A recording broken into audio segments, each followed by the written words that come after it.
Because since we're people who are instinctively ready to respond against acts of injustice, anytime there's one little act of injustice, we can blow it up and we'll find people who come and make some mass demonstration around it. They will come to rally at issues. And this is what mobilization does. It mobilizes people around issues. Those of us who are revolutionary are not concerned with issues. We're concerned with the system. We must know clearly the difference between mobilization and organization. Welcome to The Power Struggle, Episode 4, where we will be discussing questions around power, who has it, who doesn't, and how we can collectively organize to get it. My name is Evan Papp, and I'm joined with Jerry Lightfoot. Our last Power Struggle podcast was October 6th, 2020, with special guest Jasmine Clemens. And Jerry, here we are, December 31st, 2020. How you doing, man? I'm doing good, man. How you doing? It's been a year. But it has. Yeah, I'm glad we're still above ground, ready to fight for, in this new year coming. Yeah, that's all that matters, So I'm with you. I'm just happy that we made it out of 2020. A lot of people can't they can't say that, and it's sad, but we're here, so we got to keep doing the work. We got to keep getting up, even if we don't feel like it. We got to keep making it happen for all the people who had their dreams and lives cut short. Yeah, and have them also in our thoughts, in our heart, and the struggle lives on in solidarity with all the fallen people and all the people behind us, and for the people coming up, for the next generations. So looking at the 2020 year, and this is a little look back, and what are some of the things that stand out most for you with 2020? And then we're going to go into some other topics, the Nashville Bomber, this runoff in Georgia, a little discussion about this Electoral College stimulus package, this presidential pardon nonsense.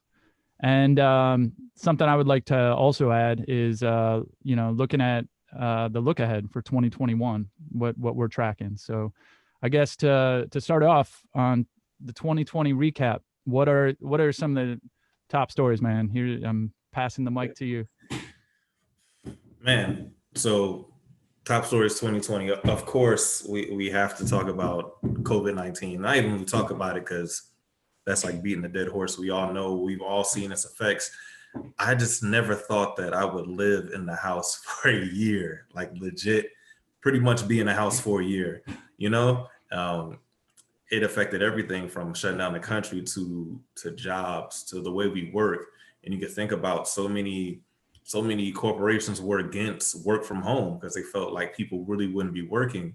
But now they see, due to COVID-19, it seems like productivity is up. People are more happier. The morale is better. And I think COVID-19 was a gift and a curse. And I tell people that all the time when I'm talking to them. Yeah, it halted our normal way of life, but it gave us the time out that many of us needed, that people just refused to take. So a lot of times people would take 2-3 days off of work and they're rushing back in like, oh no, I got to get back. They can't do this work without me. I can't really have a true vacation. And everybody is just moving. Even with your families, people are moving. Husbands, wives, spouses, moms, dads, brothers, sisters, everyone is just like crisscrossing. And this, gave us all like, chill, pause, take a time out, and gave us that time that we needed with family. Like, people really reconnected with their family for this whole year. They've spent so much time with them. They've fallen back in love, or they realize, hey, maybe you're someone I don't need to be with.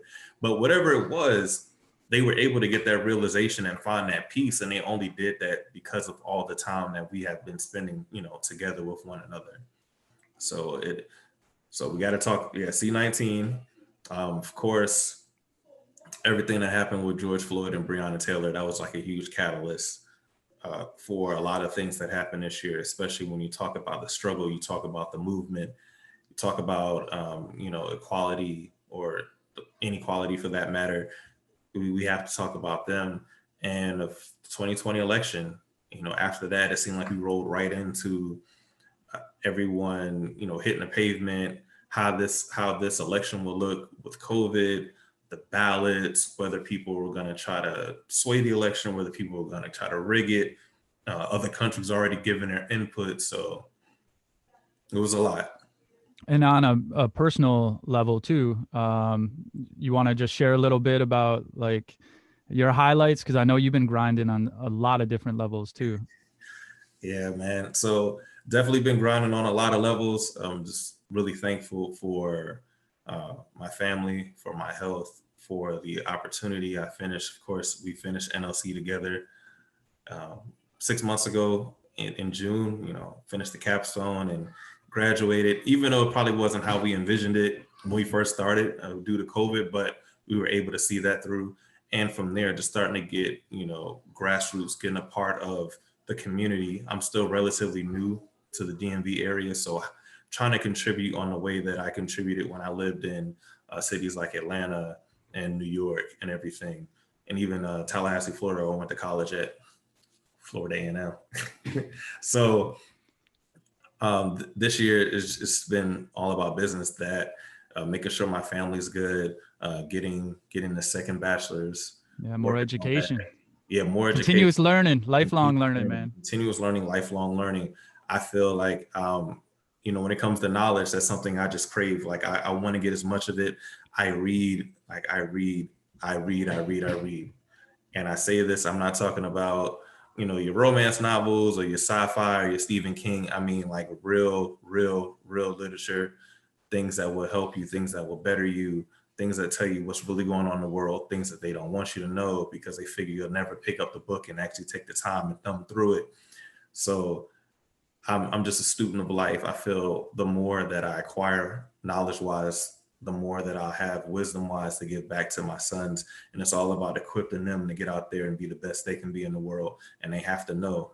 So I just try to learn all I can. And from there, it's the fire, like we talked about before, of even doing this podcast. It's no point in having the knowledge and not wanting to share it with people, and just seeing so much that's going on in the world, and so many people are becoming more conscious and they're realizing exactly what's happening, what's going on in the world. We have to bring this to them. Like, our thoughts matter, our thoughts count, everything that we're trying to do, everything that we're trying to work on, it deserves to make it out. It shouldn't just live up here. Like, it needs to come out to the world so it can possibly better other people's lives as well. Yeah, man. And I have taken away a lot of similar things in 2020. Gratitude, even though, I've always been very lucky in a lot of ways, just in the place of birth, having a loving family, living in this country, and having resources that allow me to pursue my dreams and passions, despite all the roadblocks everywhere that most people face. And that also brings great solidarity, because if you really empathize with the suffering going on, and there's increased scarcity and increased desperation. And I've even done some projects with some nurses who have been in the ER in New York City and elsewhere. Just the madness and the sadness and the tragedy of this year with this pandemic. In some ways, it builds a bridge back to 1919, right? 100 years ago, where people were at. And this will live with us forever. And it will be a part of our history, our consciousness. And I think it's really important to understand that the mental health piece in your mental health is real. Most people, the way we process the trauma is to suppress it, to act like it doesn't there, to cover it up with drugs and alcohol, to try to work your way so you're not thinking about it. But it's really important, that self-care, and you really need to take some time for yourself, all of us individually, to take time to make sure that we're centered going into 2021. And then also, check in with loved ones, check in with those who are not, who may be alone. There's suicides are up, overdoses are up, people are suffering, and it's not going to get any easier anytime soon. So that's a little bit on the general personal. And then I've been focusing a lot on labor solidarity with the Labor Radio Podcast Network. And I also did this other thing called Belief Street, which I don't know if you ever want to get into religion, but come on that little channel as well to talk a little bit about how you see religion, whether you're an atheist or an agnostic or a believer or whatever. I just want to have, I want to open that to bring that into the struggle to talk about power and policy and politics and all these other things. But to kind of turn it, because this is the Power Struggle podcast, some of the things that I'm looking at winners and losers of 2020. And I think the biggest winner of 2020 is President Xi Jinping. China is winning. They're ascendant. United States, my entire life, has been a imperial hegemonic power. We're in retreat in this country. And China is ascendant. And I know a lot of people are still living in the war on terror mode and hating on a lot of things that the U.S. has done in the past, but we are in retreat. And what will that mean, in the coming decade? And if we're lucky enough to live for coming decades, what will that mean to the United States and the people here? And if we really want to think about the worst case scenario, then we need to change our policies. And we'll talk a little bit more about that tonight and in the future podcast. I think another clear winner is the U.S. billionaires. I think another 70 or plus were made this year, and over 600 billionaires collectively got like $1 trillion richer this year. Big winners, U.S. billionaires. And I think the Americans are weaker from this year, obviously. But that being said, I don't want to dwell on that. I think that Americans have been trotted along to a point where we're fighting against each other, and the billionaires are walking away with all the treasure, and they're fine with it going to China and from Wall Street and elsewhere. They're fine with locking into cartels with authoritarian regimes. But I think 2021, ultimately there is a day of reckoning. There is a day of reckoning in the sense that the eudaimonic legitimacy of the system of politics means that when the political system no longer delivers goods to the people, it doesn't become legitimate anymore. And what we're seeing right now is a complete understanding of the populace that this current system does not give a shit about most anyone, and it's all about looting and getting your own. And that's, we can talk a little bit more about that, but that's what fascism is deployed as a way to keep the people down in the pursuit of oligarchs. Some people call them capitalists, but I'd rather use oligarchs. And they deploy these fascist goon squads because their system, they've looted and pillaged, and the people are starting to come up with pitchforks, so they bring in these guys. So yeah, that's all I got. If you want to introduce the little man, bring him in, man. Yeah, he kind of broke in. Yeah, let him in, man. Let him in. Come here, Lordan. Come here.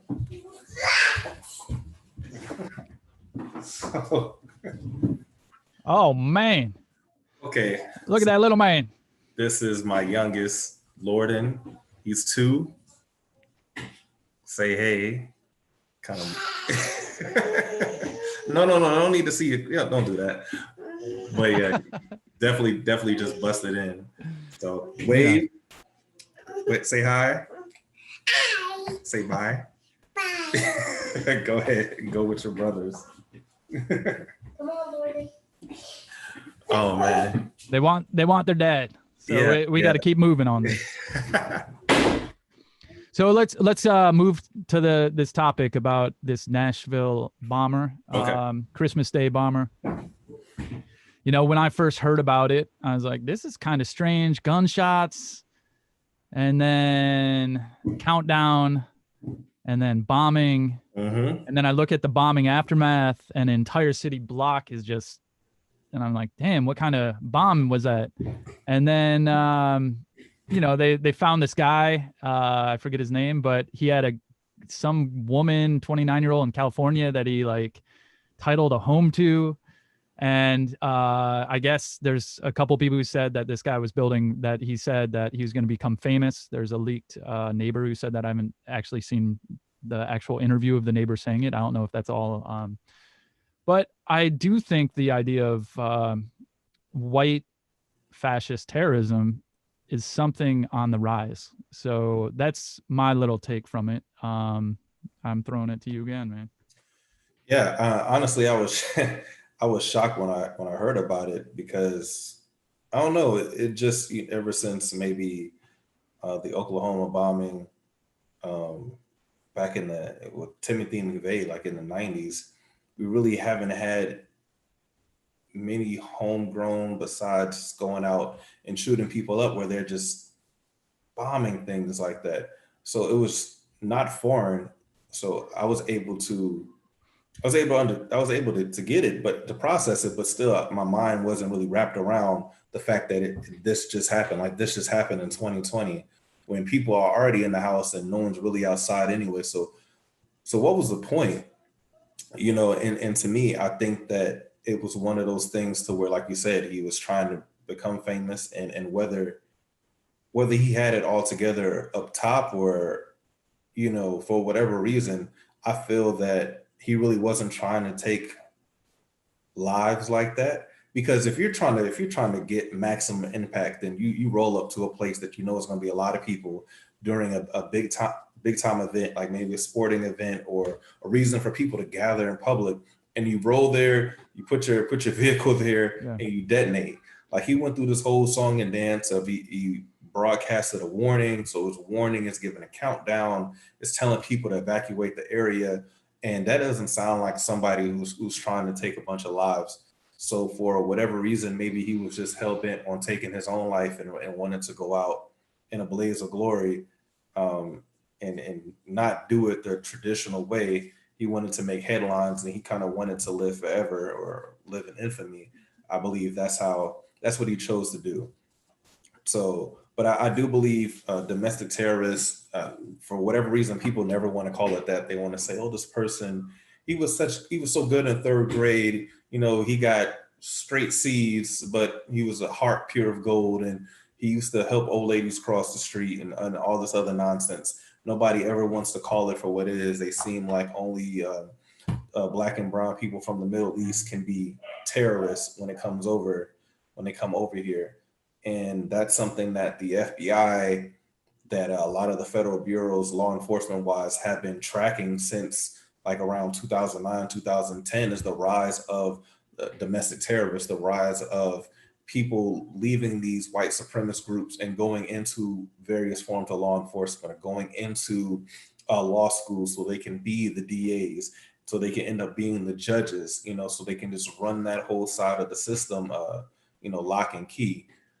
So it's very unfortunate. I don't remember if anybody really lost their lives besides him. I know some people were hurt, but hopefully prayers and healing and blessings go out to everyone that was affected.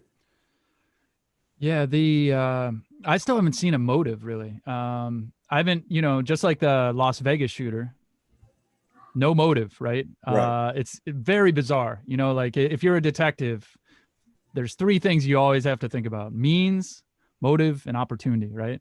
So apparently he had the means, he had the opportunity, but when you lack that motive, it's always a question of, like, it's very hard to wrap your head around. I mean, I've seen things that his father used to work for Bell South or whatever, like before it became AT&T, and he was let go. I've also heard things about he was a part of this group of people around the world who think 5G is a way of mind control, which, it was right up near an AT&T building, and it did knock out the AT&T network. But I'm just not, it's hard for me to comprehend it without a suicide note, to be honest. Mm-hmm.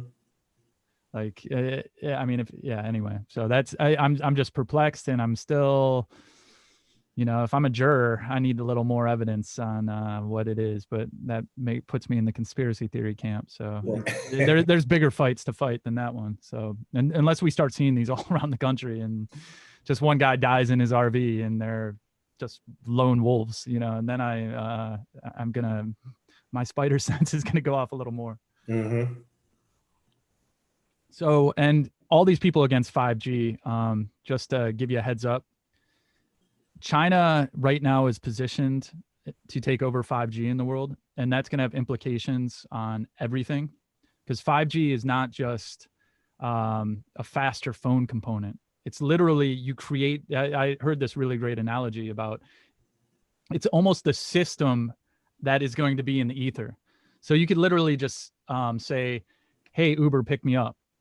And 5G will be able to pick up your voice, and an Uber will come and understand your facial recognition and pick you up at the curb. And I know that could be terrifying on data protection and privacy, but this is where it's all going, and China's way ahead of it. So when you have a bunch of fringe people trying to prevent 5G, that's a national security issue, because we need 5G in this country. And if the private sector can't do it, let the military build it for us and just create a public communications zone. But that's my little policy plug for that.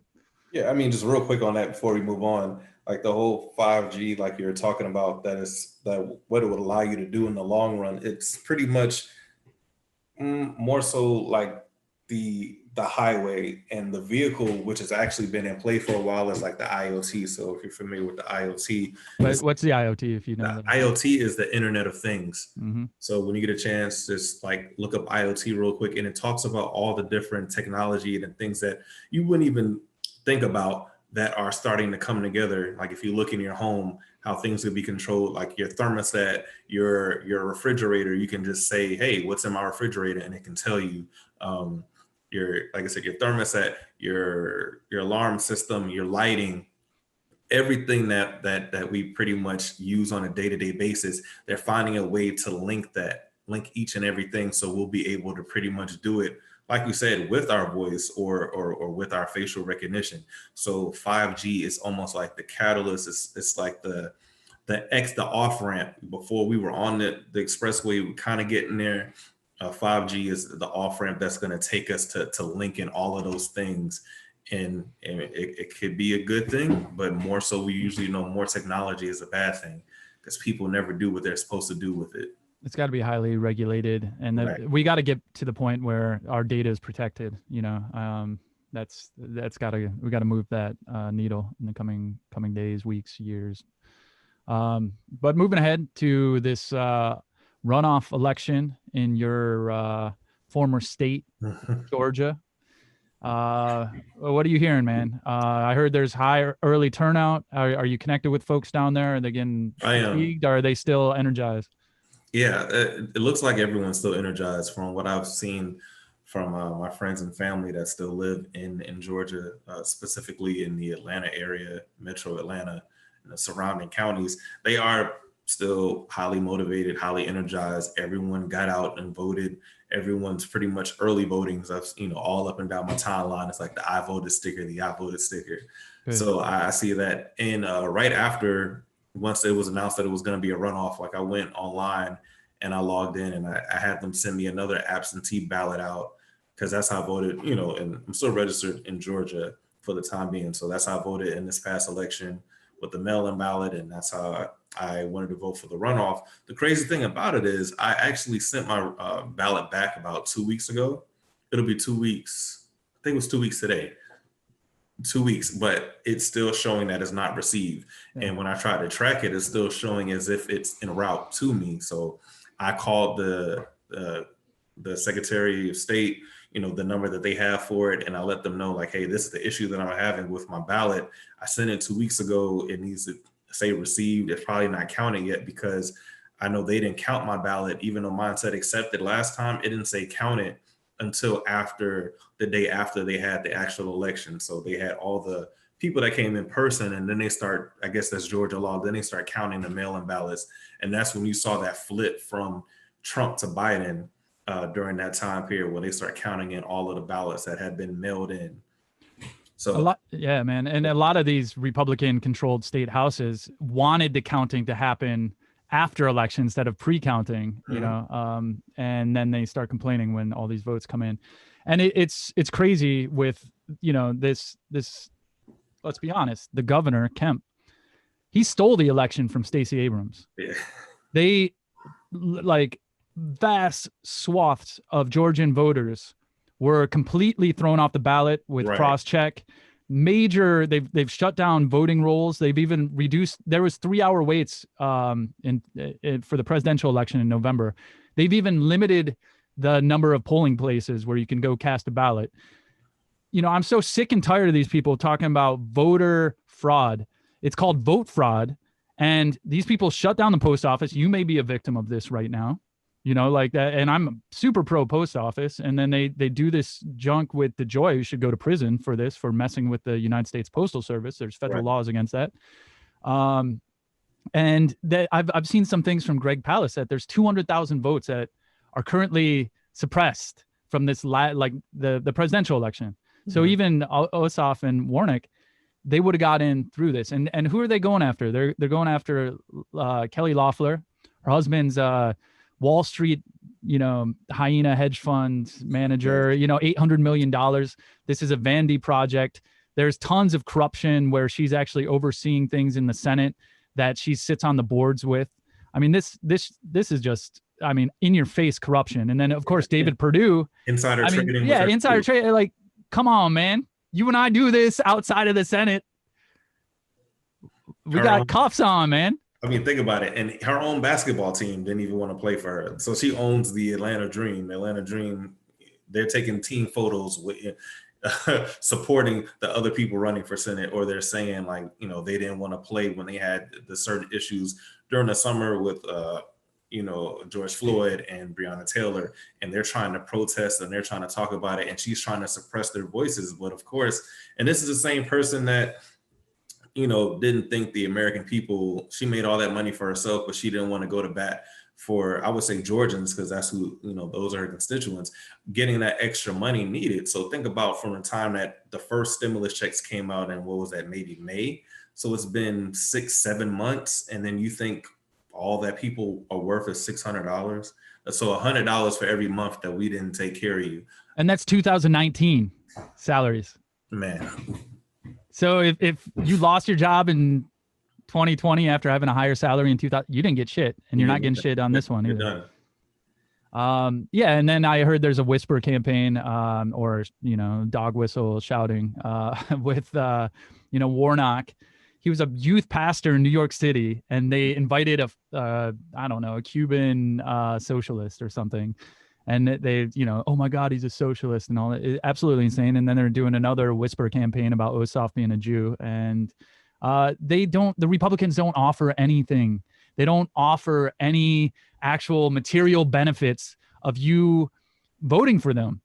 This party needs to go. Like, I'm sick and tired of people being like, we need to compromise with the Republicans, and, you know, there's some good ones that just, you know, once Trump's gone. No, the Republican Party, I supported them when they were with Lincoln against the Democrats then. Yeah, but now they've like, party. How can you be in office and you're gonna destroy the country, where you're literally there to say the government doesn't work, vote for me and I'll prove it to you. We cannot survive in this country with people like, you know, a very ascendant China, you know, with this Republican Party. They got to go. And then we can talk about splitting the Dems, but everyone of good faith needs to help destroy the Republican Party. It'll become a regional party. And I believe it's happening. I believe there is a party realignment that's going on. It's very hard to see when it's going on. The last one was 1968. I believe it's happening after 50 years. And we may not see it for another 10 years. Trump, in this weird sort of way, is like Samson pulling down the columns on the GOP and the Philistines. And I do hope that to be the case, though Trump is still a major threat. Well, I mean, honestly, to me, like you said, you know, do away with the Republican Party. I feel like we should do away with parties, period. You know, I'm with George Washington. He saw it before anyone did, like having the two-party system. It's going to get to a point where people are just for party instead of for the constituents and for the people that they're supposed to be representing. And that's what we see. That's what we see day in and day out. It's, I won't work with you because you sit across the aisle. So no matter that what you have is a good idea for the country, I'm going to just shoot it down because you're in blue and I'm rocking red. I mean, it's almost like, street war. Like you got the blue, you got the Crips, and the blue and the red of Bloods. So it's like I'm not gonna bang with you because you're rocking a different color, and that's all it turned into one big political gang, and everyone is trying to out for themselves and doing everything that they can to make sure that they're okay, to set themselves up for a better future, but they're not looking out for the people that they swore to do so when they took office.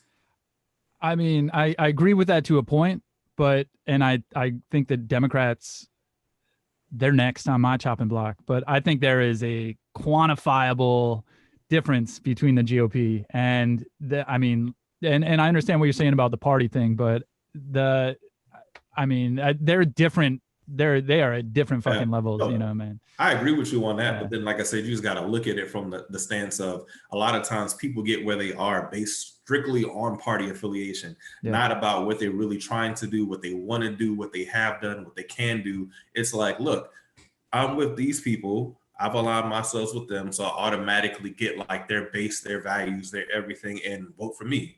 Yeah. And I think that should be nixed out. It shouldn't matter if you're, Republican or Democrat or independent or a greener or whatever you are. Just run as who you are and tell us why. What is your platform? What do you plan on doing? What have you done? Yeah. What are you looking forward to do? And then from there, we'll pick the best person that we see fit for the job. And I think a lot of people don't get a fair shake at it because they don't have a major party backing them. So you could have some of the best people, and they could be an independent party, they could be whatever they are, and they'll never get to that stage to where they can truly make a difference and get their voice heard because they're not rocking a major party, Yeah, true. Well, if you ever run unaffiliated or even affiliated, I'll support you. Thank you. So talking about this Electoral College, some thoughts that I've had about just in general this systematic minority rule of a minority is controlling majority, and we grow up in this flowery language of democracy, the majority, with Republican rights enshrined of the Bill of Rights, that the majority can't have a mob mentality on the minority. However, the majority helps direct the rule. Yet we have the Supreme Court, the Senate, the Electoral College, and voter suppression in general, which is allowing the minority GOP to become hegemonic in the Supreme Court with one guy, Mitch McConnell, the Senate, like running so much, and of course, things going on. So what are some of your, I know you want to kind of talk a little bit about this, the Electoral College. So I'm just going to be real short and sweet on the Electoral College, because honestly, I think it's outlived its purpose. It was instituted during a time where people lacked the formal education and the knowledge of the world around them and the knowledge of politics to be able to effectively choose the next person in leadership, or the next person to run the country, or their next congressman, their next senator. So in that case, it's like, all right, well, we'll put together the Electoral College so people can go vote. They feel like they're doing their thing, they're voting, and we'll come together as a collective because we're smart and we have the know-how, and we'll actually choose who needs to run the country. Times are done. Like, everyone is educated to a degree, maybe not necessarily college educated, but at least the majority of the country, I'll say, have graduated high school. So they've learned, they know how this process works. They're able to look at someone, listen to someone, break down what they're saying and say, okay, this person is for me, this person is not for me. This person has ideals like mine, this person's ideals are nothing like mine. This person looks like they have a plan for the country that I'm okay with. This person's plan for the country I'm not okay with. And I think with that, after everyone comes together and they vote, that popular vote should choose the next president. It shouldn't go back to a group of people based off of how many votes they got in this state in this percentage. So technically, even though they won the popular vote by 5 million, they're going to lose because they didn't have it where it mattered most, and all the numbers add up to 270. I don't like that. I just think we need to cut it all together. We're educated enough to make our own decisions about who should lead us, who should lead the country, and go with the popular vote. that really ensures that every person's vote matters and counts. Because right now it only counts when it counts. It only counts if it's in your favor and the person you're voting for is winning in that state, because they're going to get those electoral votes. If not, then it's in the win. The question though is, how do we actually get there? And we can talk that more in 2021, where, I mean, you need 60 senators for a lot of this, until we throw the filibuster out. But obviously, like Joe Manchin from West Virginia and Kristen Sinema from Arizona and some of these other folks have already come out saying they don't want to throw out the 60 vote senatorial filibuster that was created, 100 years ago to help enshrine Jim Crow laws. And, you need 2/3 of the states to pass a constitutional amendment. A lot of these states are controlled by right wingers. And, obviously we need Puerto Rico to get state status. They just had this referendum, I believe, that said they wanted statehood. Give them 2 senators. Washington, D.C., with over 600,000 voters, is 200,000 voters more than Wyoming, or at least they should at least have 2 Senate, voters, or 2 senators. But yeah, I mean, how we get there. And then obviously, if I'm Joe Biden, I have the Department of Justice up in the ass of all of these Secretary of States that are doing voter suppression. And, I think John Roberts, what he did with the Supreme Court ruling on in 2012, that actually said that, you can have unlimited dark money, and that and also that the 1965 Voting Rights Act is no longer valid. So what that meant was that 1965 Voting Rights Act said anytime a place in Mississippi wants to say, we want a poll tax, they have to go to the Department of Justice saying, we want to do this poll tax. And the Department of Justice would be like, that's because you're trying to suppress a vote. It's not trying to enhance a vote. Right. Denied. So that 1965 Voting Rights Act needs to be passed again. So Citizens United was, an inflection point with this guy, John Roberts, Supreme Court. But I know you didn't want to talk much about this, but I'm beating a dead horse. So new stimulus package. What are you thinking, man? Trash. Trash, man. Like trash. I think it's a slap in the face to the American people, to have endured so much over the year, whether you're looking at major corporations that are no longer here, that's been staples of American way of life for like the past 80, 100 years, and they're closing down shop. And all of these other companies are closing down shop, and people losing their jobs left and right. People losing the ability to pay for things left and right. I mean, I honestly think it's a slap in the face, and I'll tell you why. You look at other countries. Let's look at Australia, for instance. Australia suspended mortgage and rent payments for an entire year. Like, imagine how much that would help people out if they knew they wouldn't have to pay their mortgage or rent for an entire year. And not just that, because they do have forbearance, and then, but eventually once you come off of that, you have to pay that money back, or you have to decide whether or not you're going to sell your property, sell your home, or refinance. And then you could be looked at negatively because you just spent this whole year and you didn't have the funds. So if you didn't have the funds then, we'll make sure what makes it so that you have the funds now. So I think they should have just suspended everything. Look at Canada. Canada was giving all their citizens $2,000 a month. I know that we have more citizens in Canada, but also I know that our economy, we generate more money than Canada on a yearly annual basis. So that's something that we could have done, maybe not $2,000 a month to every citizen, but we could have worked it out. There's money there because, like I said, being in the military and seeing pretty much the blank check that's been wrote for Department of Defense for like the last almost 20 years since 9/11, the money is there. The money's there. They claim the money wasn't there with the first stimulus package, but they pulled 23 trillion out there behind and did it. And I think that people need money. Like, what are you going to do with $600? Like, honestly, that might be 2 bills. That might be 1 car note. You know what I mean? So if we can turn around and give all this foreign aid in a stimulus package that's supposed to be for your country, you have money for foreign aid like just littered in there. 100 and some million for this country, 50 million for this country, another 1 billion for the Smithsonian, which is closed. Like, so when Trump was reading that, I was like, yo, I'm with you on that. That's true. Smithsonian doesn't need $1 billion right now because they're not doing any business and all the museums are closed. The Kennedy Center doesn't need 40 million right now because they're not doing anything, they're not hosting any events there because they're closed. So why not take all that extra money and divvy it up and send it to people who really need it, which is the American citizens. So I don't understand how in a bill or a package that's supposed to be for the American people has all of this outside money, like money going to this country, money going to that country, money going to this government, money going to this military. Why? I think that they wrapped it up in 5,500 pages that they knew nobody was going to read.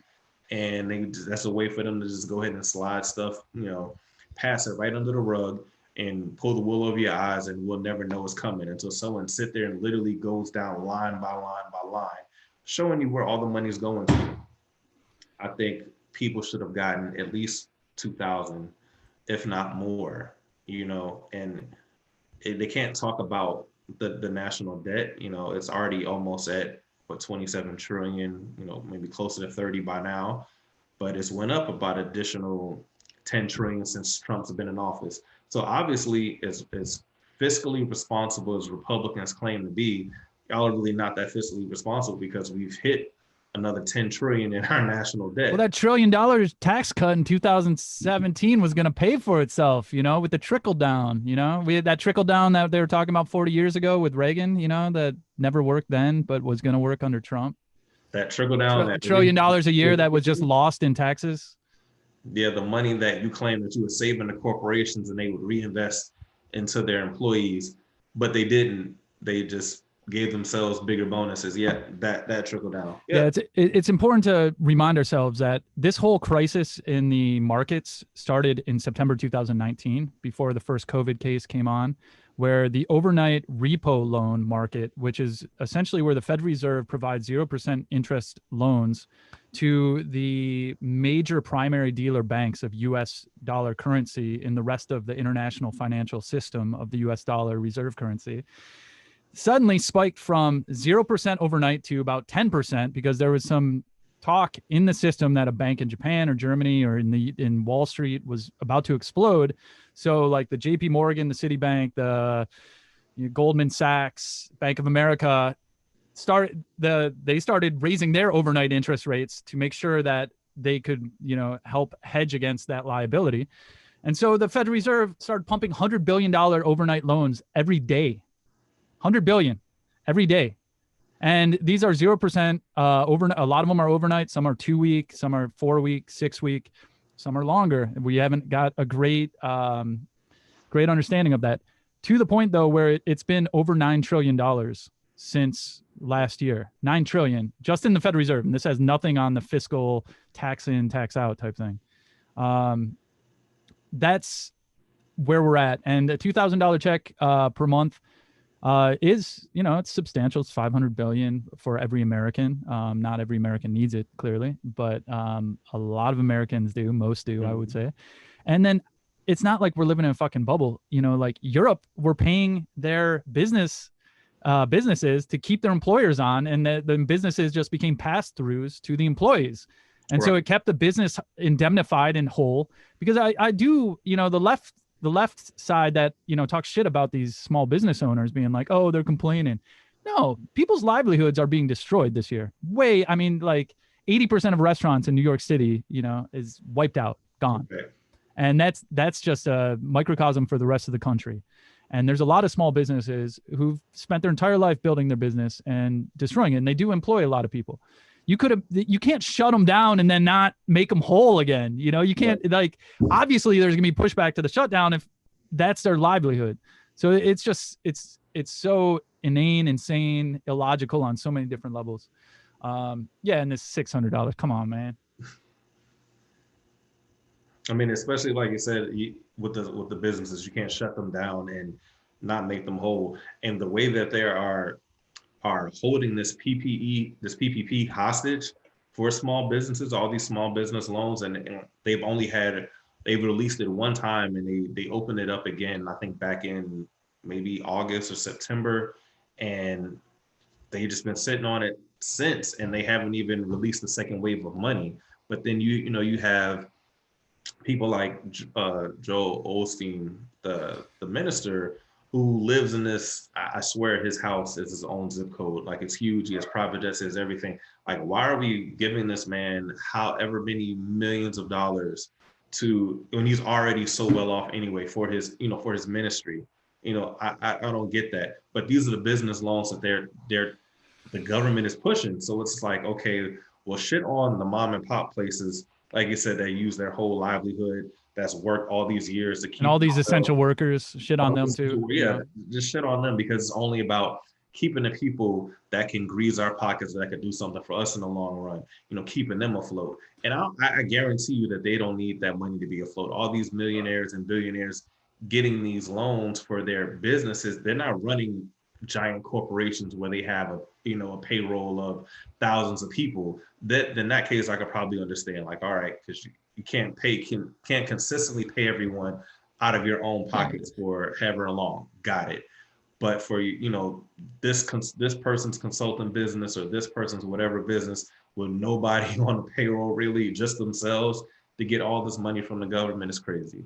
Yeah, and you're creating enemies anyway, like unnecessarily. So, and I do want to reframe it. It's not a stimulus; it's a rescue package. Biden needs to come in with a big stimulus coming up. I know you're probably got some duties coming up too, so we can keep on moving. Presidential pardons. What you thinking on that one? I think all that shit's illegal. Honestly, you go through a whole trial, whole case with like the Mueller investigation, and you see where all of these people, who's connected the dots, all these people have done all these illegal things or all these wrong things during the course of that time. They've went to court, they've been found guilty. We spent all the money, all that money, taxpayer money, on those trials, just for it to turn around and be thrown out by the president because he was one of their boys, because they didn't give him up. They didn't say things that was going against him. They held true, so he's gonna look out for them. I thought the slimiest one was where he pretty much got his son-in-law's dad. He hooked him up with a pardon, took all of his federal stuff away for the stuff he was doing, all the financier and Governor Kushner. Yeah, all that illegal money that he was pulling down. So I mean, honestly, I just think it's a real shady business, to where these people have clearly, and even the stuff like with the Blackwater personnel too, but they were over there, even though they're not supposed to face prosecution, and they don't have to go by the Geneva Convention like the military. They can just kind of do their own thing. But they were over there just kind of mowing down, women, children, and everything else. I thought that was kind of messed up, how they got their pardons too. So just the mere fact, like I said, that he's inquiring, can he go ahead and pardon his family and pardon himself before he leaves office, when no federal charges have even been filed, nor have he been convicted yet. I find that pretty interesting as well. So I just think, like, in that aspect, all of that has been made a mockery of, and we're looking at a bunch of things or people who got pardons that definitely didn't deserve it. And let me reframe that. So Kushner's family is from New Jersey as well, and his father was a real estate guy who did a lot of illegal things that Chris Christie, the governor, actually, before he was governor, prosecuted him, and then he got the pardon as well. Mm-hmm. I look at these pardons, and I think going into 2021, the current trajectory, according to law, would say that next week the Senate runoff happens on Tuesday, I believe, and then Wednesday the Congress reads off the Electoral College with Mike Pence sitting in the full chamber, and they say, and during that time, Tommy Tuberville, the senator elect from Alabama, and Josh Hawley from Missouri, and then Mo Brooks, I think, some schmo somewhere, rep in this, I don't know, Louisiana maybe. they're all going to say, we do not agree with these 5 states that put Biden over, right? Mm-hmm. So it's going to go into this parliamentary procedure. And ultimately, the Democrats have the majority if they vote in one block in the House. There's no way that this can go through. So on top of that, I've been reading a lot about the New York Attorney General, Letitia James, with the New York City District Attorney, has been doing a lot of work on Trump's finances. Mm-hmm. So even if Trump gets pardoned, say Trump resigns the day before January 19th and Pence then pardons him, kind of like a Ford Nixon deal, that doesn't apply to states. Right. But that's all federal level. Yep. So the Southern District is going hard for him. So I mean, the criminal energy of Trump and the Republican Party, everyone's generally wants to hope that it's over. But until Biden is in the office of the presidency, I still feel that this republic is in the greatest threat of my lifetime. And going back to the Nashville bombing, and if Trump and also Trump has called a lot of these right-wing fascists to come to DC to protest next week, on all week, maybe all the next 3 weeks. And if this gets out of hand, I mean, Trump's Hail Mary, if he can't do this legally, can't do it through the Electoral College, can't do it through this other thing, his last Hail Mary is going to be, how do I declare martial law? Mm-hmm. And martial law can be declared if there's an insurrection and if there's bombings and unrest.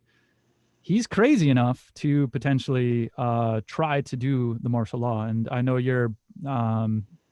I've heard a lot about the military being very anti-Trump. However, he did just replace the new DOD Secretary of Defense with this guy, Special Operations Command guy, Mueller, who replaced Esper. He has Kash Patel now, who's chief of staff, who was working with Devin Nunes, the Midnight Rider, who was like helping Trump during Russiagate, move from Devin Nunes was the intelligence head in the House hearings, and Kash Patel was in the White House, and they were exchanging information to change the narrative. And you have a couple other people of these high level moves in the Department of Defense, in the NSA, National Security Administration or agency. I don't know if they have the balls to actually even attempt this, but there could potentially still be this criminal energy that, when the grift becomes a coup, right? Because the grift has just been a fundraising thing for Trump. He's got 400 million. But at a certain time, you got Mike Flynn. He's all in. Trump's coming back. I mean, this is still, we're not out of the danger zone, unfortunately. And then we're in another danger zone once Biden comes in. But in this interregnum, I got butterflies, Yeah, I mean, damned if you do, damned if you don't. That's where we are. We're just like stuck between a rock and a hard place. And hopefully one of those will crumble within the few upcoming months, but only time will tell. Whatever the case, the American people rejected Trump and Trumpism, and that has shown the world that, if Biden can be sworn in, that we are able to remove fascist-oriented individuals peacefully, and the system is held, which is a great accomplishment for a system that's been around for 230 years with the antiquated system of an Electoral College and those type of things. So 2021, man, what are you hopeful beyond this month of January, I guess? Oh man, 2021, I'm just hoping for peace, blessings, prosperity and health for my family, my friends, myself. And I just want everybody to win. I think it's enough to go around. We've all kind of some people have sat idly, some people have they've been in their labs, they've been creating, they've been reading, they've been developing. I think it's just time to bring all of that to the world. So I'm just hoping that this next year, even though I don't suspect that it'll be back to normal, it'll be some sense of a different normal, because this right now is our new normal and our old normal was being out and about. So maybe it's somewhere like right in the middle. We can get out there, be able to, to kind of toast up and celebrate with one another and just start feeding the world, man. Like I said, the world, even though we've been all the way, the world has had time to heal. You're looking at places where, it was mad polluted and, ozone holes are closing up. Animals that people thought were extinct because they haven't seen them for so many years are showing up again. The earth is healing, and the earth needs its time. And unfortunately, us as the human race have been like a virus, to earth. So she had to cleanse itself, and unfortunately it happened with COVID, but I'm glad that it happened, and I'm just looking forward to everybody coming out of this hibernation or this staycation, this quarantine, and just making positive impacts on the world around them. Yeah, man. Solidarity. It's all of us together. I personally want to make a call out to everyone to look at union history, look at labor history. Labor history is filled with struggle. It is filled with defeats, yet somehow we still got that 8-hour work week that was fought, 1892. And we're still like fighting for that 8-hour work week and those free weekends that we, earned.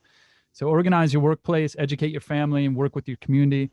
Let's push Biden left harder than Wall Street is going to push him, harder than the austerity ghouls are going to push him, harder than the international factions are going to push him, harder than the right wing's going to push him. And let's have a 100-day agenda that, puts tens of millions of people back to work, rebuilds our infrastructure, and really focuses on what I like, FDR's, Franklin Delano Roosevelt's, second bill of rights, which is an economic bill of rights based on these 4 freedoms, and where everyone is given a job. If the private sector doesn't work, let the government deliver a civilian conservation corps job or a works progress administration job.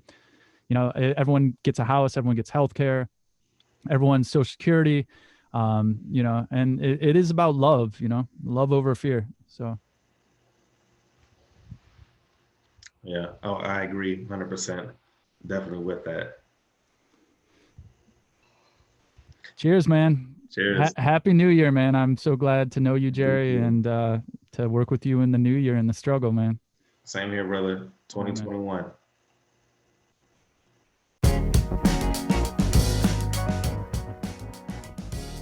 If you like what you hear, hit the like button, leave a review, and subscribe to hear future episodes.